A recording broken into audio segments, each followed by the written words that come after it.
So the electromagnetic force is much stronger. It is 1 with 42 zeros after it times bigger than the gravitational force. However, there are two kinds of electric charge, positive and negative.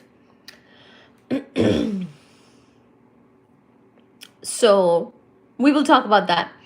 So the difference will be a couple different things. So we will talk about that. So between up and down quarks. So remember how gravitation is a type of force that is only attractive.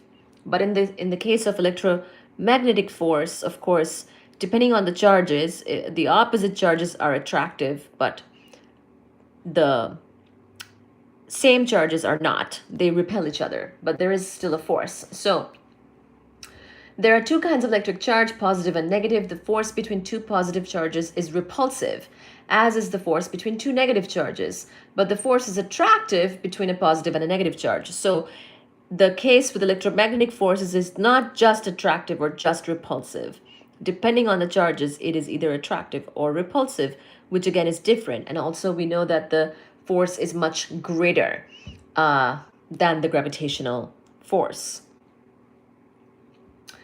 So, a large body, such as the Earth or the Sun, contains nearly equal numbers of positive and negative charges. Thus, the attractive and repulsive forces between the individual particles nearly cancel each other out, and there is very little net electromagnetic force. However, on the small scales of atoms and molecules, electromagnetic forces dominate.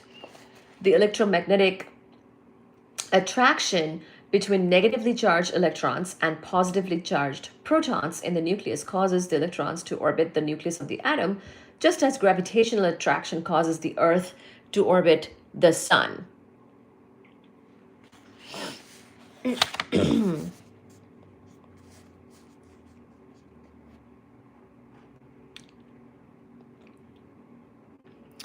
So neutrinos are very small. If you're looking for something small, neutrinos are a type of lepton. They're in the lepton family of particles that is very small. But as far as whether quarks further break down or not that we know. Okay. Yes, thank you so much for asking questions about the science. So the electromagnetic attraction is pictured as being caused by the exchange of large numbers of virtual massless particles of spin 1 called photons. So now remember, light is an electromagnetic wave. Hey, Oendri, says Stephen. Stephen, hello. Light is an electromagnetic wave, and the particle nature of light is photons. So all of these electric charges having the force between them, the positive charges attracting the negative charges repelling other negative charges, or positive charges repelling other positive charges. This type of thing basically means that they are exchanging virtual massless particles of spin 1 called photons. The force between them is carried by photons. Or sorry, the interaction between them is carried by photons, is the force interaction particle in this particular case.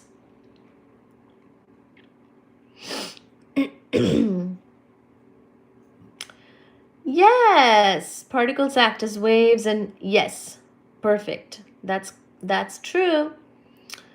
Love it. I love some condensed matter facts.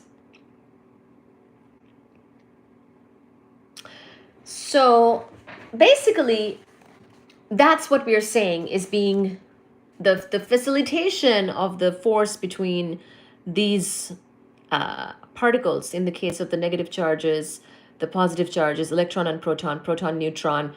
Well, actually, yeah, proton and neutron, and then proton. All of this, as far as the electromagnetic force goes, it's the photon that is actually being exchanged. However, when an electron changes from one allowed orbit to another one nearer to the nucleus, energy is released and a real photon is emitted, which can be observed as visible light.